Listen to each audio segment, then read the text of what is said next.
আপনার প্রথমবার বীজ দেওয়া হয়েছে, তাই না? হযরতে হাসান রাদিয়াল্লাহু তাআলা আনহু আপনার বীজ পান করেছিলেন, সেটা ছিল মধুর সাথে।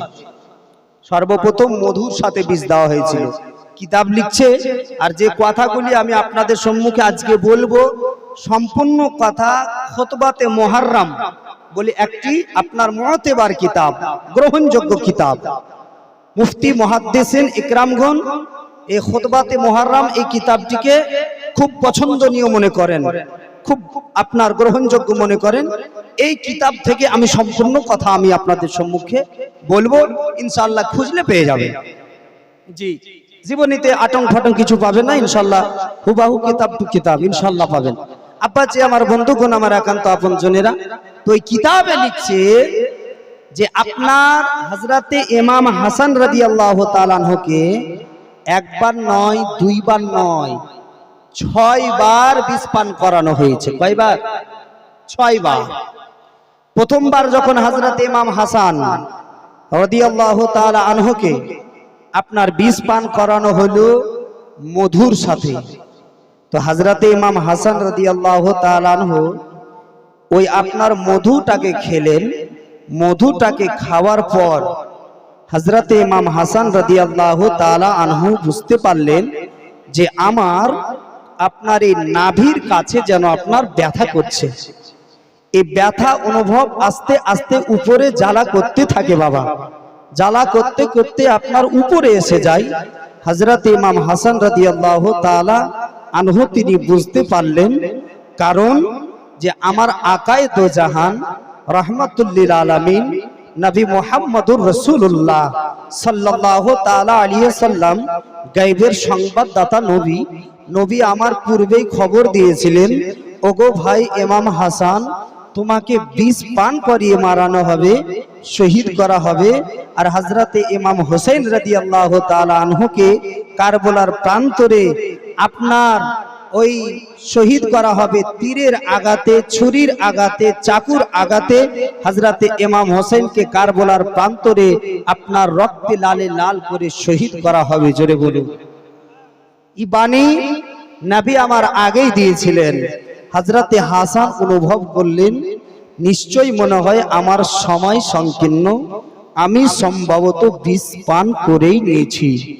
আব্বাজি আমার হযরতে ইমাম হাসান আপনার চলে গেলেন আমার আকায়ে দো জাহান রাহমাতুল লিল আলামিন নবী মুস্তাফার রওজা আনোয়ারে। রওজা আনোয়ারে গেলেন। নবী মুস্তাফার রওজা আনোয়ার মানে কবর মুবারক।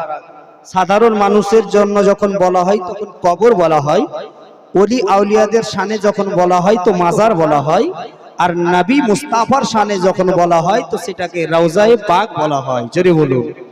জিনিস একটাই, কিন্তু সম্মানার্থে মানা আপনার আলাদা, আপনার ভাষা আলাদা। আব্বাজি আমার, তো হযরতে ইমাম হাসান রাদিয়াল্লাহু তাআলা আনহু আমার আকায়ে দো জাহান রাহমাতুল লিল আলামিন নবী মুস্তাফার রওজাতে গেলেন। যাওয়ার পরে প্রার্থনা করলেন, দোয়া করলেন। দোয়া করার পর আকা মুস্তাফার ওসিলাতে আল্লাহ পাক রব্বুল আলামিন হযরতে ইমাম হাসান রাদিয়াল্লাহু তাআলা আনহুর বীজটাকে পানি করে দিলেন। জোরে বলুন সুবহানাল্লাহ।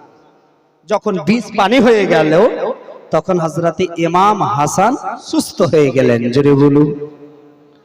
তো হযরতে ইমাম হাসান এখন সুস্থ, বাড়ি ফিরে আসলেন। আসার পর কিছুদিন আর কাটলো, আবার হঠাৎ করে হযরতে ইমাম হাসান রাদিয়াল্লাহু তাআলা আনহুকে খোরমা, খেজুর, এক কথায় খেজুরের মধ্যে হযরতে ইমাম হাসান রাদিয়াল্লাহু তাআলা আনহুকে বিষ মিশিয়ে দিলেন। খেজুরের মধ্যে যখন বিষ মিশিয়ে দিল, তো হযরতে ইমাম হাসান রাদিয়াল্লাহু তাআলা আনহু আপনার কিতাব লিখছে 5 থেকে 6টা খেজুর খেতেই না খেতে হযরতে ইমাম হোসেন রাদিয়াল্লাহু তাআলা আনহুর আপনার বুক থেকে নাভি পর্যন্ত জ্বালা করতে আরম্ভ হয়ে গেল। হযরতে ইমাম হাসান রাদিয়াল্লাহু তাআলা আনহু চিন্তা করতে লাগলেন, ওগো আল্লাহ পাক রব্বুল আলামিন, মাবুদ, আবারও মনে হয় এই খেজুরের মধ্যে কেউ আমাকে বিষ দিয়েছে। রব্বুল আলামিন, আমি তো বুঝতে পারি না কে আমাকে বিষ দিয়েছে। আব্বাজি আমার বন্ধুগণ আমার, হযরতে ইমাম হাসান রাদিয়াল্লাহু তাআলা আর যেন ব্যথা বেদনা সহ্য করতে পারেন না। হযরতে হাসান রাদিয়াল্লাহু তাআলা যেন আপনার ছটফট ছটফট করতে আছেন বাবা।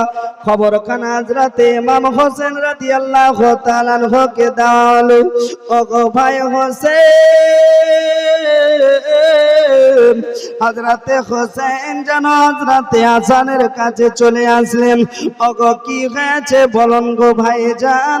বলেন গো ভাই হোসেন, শুনে নাও শুনে নাও।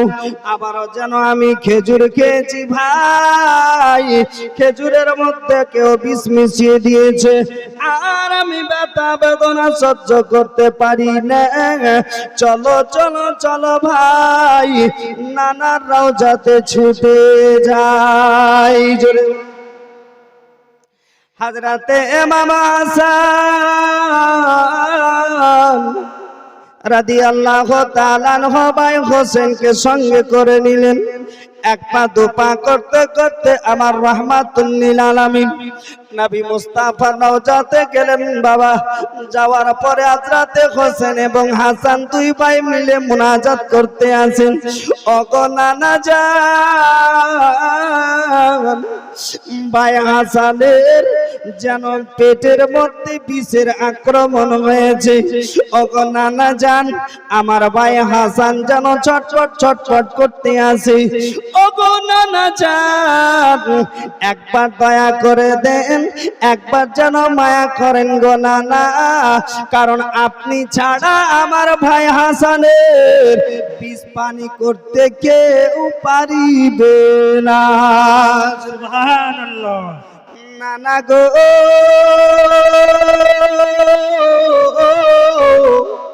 আপনি একটু সুপারিশ করেন গো নানা। আপনার সুপারিশে, আপনার ওসিলাতে আল্লাহ পাক রব্বুল আলামিন আমার ভাই হাসানের বিষটাকে পানি করে দেবে। সুবহানাল্লাহ। হযরতে হাসান এবং হযরতে হোসেন দুই ভাই গেলেন, আল্লাহর নবীর রওজা আনোয়ারে দোয়া করলেন।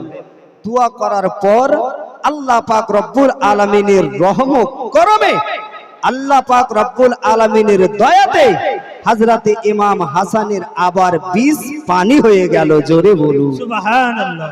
যেমনই বিষ পানি হলো, হযরতে হাসান সুস্থ। হযরতে হাসানকে সঙ্গে করে হযরতে হোসেন বাড়ি ফিরলেন। এইরকম আপনার করা হয়েছে কন্টিনিউ 5 বার। 5 বার যখন এইরকম করা হলো, একই সিস্টেমে হযরতে ইমাম হাসান হোসেন গেলেন নানার দরবারে, অর্থাৎ নবী মুস্তাফার দরবারে। যাওয়ার পরে সেখানে শেফা চাইলেন, দোয়া করলেন, 5 বারই বিষ পানি হয়ে গেল। 6 নম্বর বেলা বলা হয়েছে কিতাব লিখে যে 6 নম্বরের বেলা এক মারাত্মক বিষ, এই বিষ পানি হওয়া খুবই কঠিন। তারপরেও আল্লাহ পাক রব্বুল আলামিন যদি চান তো কি পানি করতে পারবেন না বাবাজি? অবশ্যই পারবেন, যতই দামি বিষ হোক না কেন। কিন্তু আল্লাহ পাক রব্বুল আলামিন এবার পানি করলেন না কেন? কারণ নবী আমার বলে গেছেন, ওগো হাসান, তোমাকে এই রকম করেই শাহাদাত বরণ করতে হবে। বুঝতে পারছেন? আমার মানে ভাষাগুলি একটু হোমিওপ্যাথিক ওষুধ, অ্যালোপ্যাথিক নয়। তাড়াতাড়ি বুঝতে পারবেন না, আস্তে আস্তে বুঝতে পারবেন।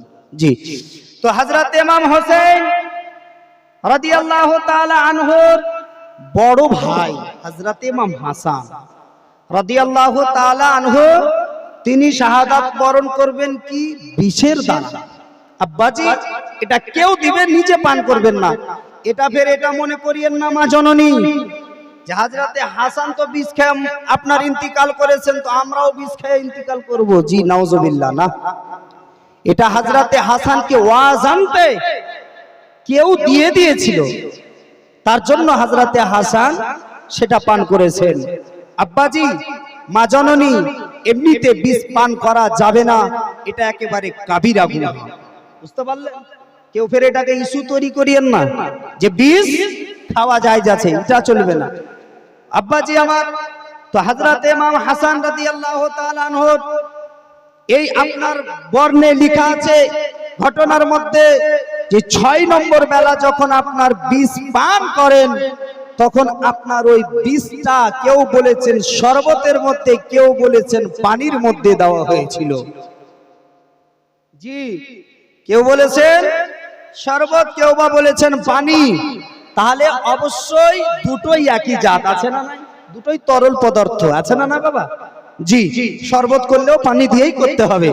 তো পানির মধ্যে ওই বিষকে দিয়ে দেওয়া হলো। হযরতে ইমাম হাসান রাদিয়াল্লাহু তাআলা আনহুকে যখন আপনার পিপাসা লেগেছে বাবা, হযরতে হাসান রাদিয়াল্লাহু তাআলা আনহু পিপাসার যন্ত্রণাতে আপনার জানা ওই পানিটাকে আপনার পান করেছিলেন। হযরতে হাসান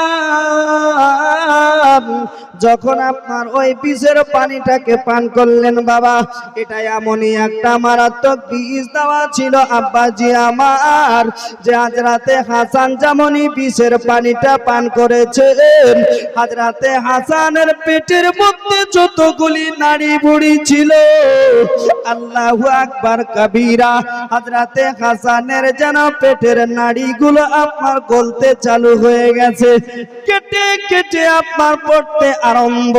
হযরতে হাসান বলেন, ওগো ভাই হোসেন,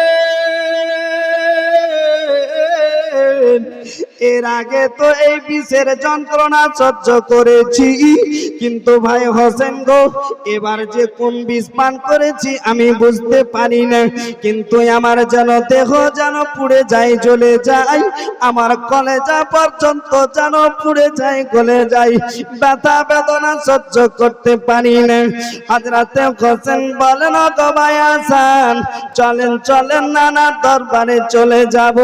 হযরতে হাসান দুই চোখের পানি ছেড়ে বলেছিলেন, ভাই হোসেন, না না না না, আমি হাসান মনে হয় আর আমি আর নানার রওজাতে যেতে পারবো না, তার আগে আমি হাসান দুনিয়া ছেড়ে চলে যাব। সুবহানাল্লাহ। হযরতে হোসেন হযরতে হাসানের পদতলে পড়ে বলেছিলেন, ভাই হাসান, কে আপনাকে বিষ দিয়েছে একটু আপনি আমাকে বলে দিন, কে আপনারে বিষ দিল একটু আমাকে জানিয়ে দিন। হযরতে হাসান বলেছিলেন, ভাই হোসেন, তুমি কি তাকে হত্যা করবে নাকি বলো, তাকে কি তুমি কতল করতে চাও? হযরতে হোসেন বলেছিলেন, ওগো ভাই হাসান, হ্যাঁ হ্যাঁ হ্যাঁ, যে আপনাকে হত্যা, যে আপনাকে বিষ পান করিয়েছে, ওগো আমার ভাইজান, আমিও তাকে যেন কতল করে দেব, কিসাসের পরিবর্তে কিসাস নেব, জীবনের পরিবর্তে আমি জীবন নিতে রাজি। হযরতে হাসান বলেছিলেন, ওগো হোসেন, না না না, তাকে কোনো মতেই মারা যাবে না, তাকে কোনো মতেই তাকে কষ্ট দেওয়া যাবে না। হোসেন বলেছিলেন, কিসের জন্য? হযরতে হাসান বলেছিলেন, ওগো ভাই হোসেন, শুনেন নাও, কারণ কোন ব্যক্তি আমাকে বিষ পান করিয়েছে এ ব্যাপারে আমি হাসান জানি না। সুবহানাল্লাহ। আব্বাজি হযরতে হাসান বলছেন, কোন ব্যক্তি যে আমাকে বিষ পান করিয়েছে এই ব্যাপারে আমি হাসান এখনো কনফার্ম হতে পারিনি, আর সন্দেহের উপরে কোনো কাজ করা যাবে না। এটা আমি বানানো গল্প নয়, এটা আমি যে আপনাকে কিতাব বলেছি খুতবাতে মুহাররম, ওর মধ্যে এই ভাবেই লিপিবদ্ধ আছে। তো হযরতে হাসান বলছেন যে আমি জানি না কে আমাকে বিষ পান করিয়েছে, আর আইডিয়াতে আমি কাজ করতে দেব না। কেন? তো হযরতে হাসান বলছেন, এই জন্য যে ব্যক্তি আমাকে বিষ পান করিয়েছে তাকে যদি আমি আইডিয়া করে বলবো, সন্দেহের উপরে বলবো, সে যদি কারেক্ট হয় তাহলে তো তার শাস্তি ঠিক আছে, আর সে যদি কারেক্ট না হয়, সন্দেহ যদি আপনার ফেল্ড হয়ে যায়,